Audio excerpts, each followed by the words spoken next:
వికారాబాద్ జిల్లా పెద్దములు మండలంలో దారుణం జరిగింది. మద్యానికి బానిసైన ఓ కన్న కొడుకు తండ్రిని హతమార్చాడు. పోలీసులు తెలిపిన కథనం మేరకు హనుమంతుడు గత కొంతకాలంగా పక్షవాతంలో బాధపడుతున్నాడు. అయితే ఆయన కుమారుడు రవి ప్రతిరోజు మద్యం సేవించి వచ్చి ఆస్తి తన పేరును మార్చాలని గొడవ చేసేవాడు. తండ్రి అందుకు సమ్మతించకపోవడంతో మద్యం మత్తులో తండ్రిపై దాడి చేసి హత్య చేశాడు. పోలీసులు కేసు నమోదు చేసుకుని దర్యాప్తు కొనసాగిస్తున్నారు. భార్య కాలమైంది. అయితే కొడుకు మాత్రం అమ్మ దగ్గర ఉంటుండే. అమ్మ చెయ్యి ఇరగొట్టినందుకు నిన్న వచ్చి నేను దొరకని పోయినా. అలా అమ్మ ఆడ ఊరుకున్నది. అయితే హాస్పిటల్ పెట్టుకొని నేను వస్తూనే ఉన్నా. మధ్యలో వచ్చే వరకు ఫోన్ వచ్చింది. అది ఎవరు సార్ వాళ్ళే ఫోన్ చేశాను. అన్నావు రాములు, నువ్వు రాములేనా అని అంటే అవు సార్ అని.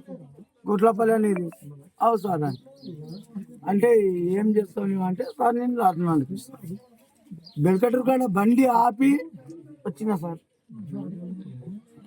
ఇప్పుడు ఎవరు చంపారు? తమ్ముడు. ఏం పేరు? రవి.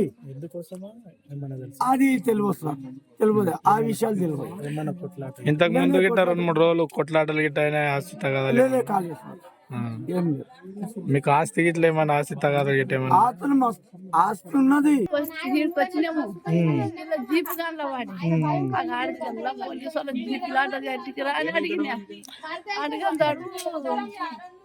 మన కొడుకు ఉద్దారకం చేసిండమ్మా నాయన చంపిండంట. నీకెందుకు కొట్టిందమ్మా?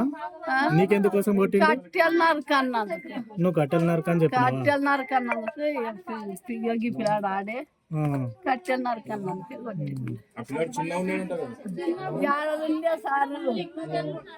ఇప్పుడు ఎందుకు చంపిండమ్మా మరి? లేకుంటే సార్ 2-3 రోజుల నుంచి మన ఇంట్లో గొడవలు అయినా?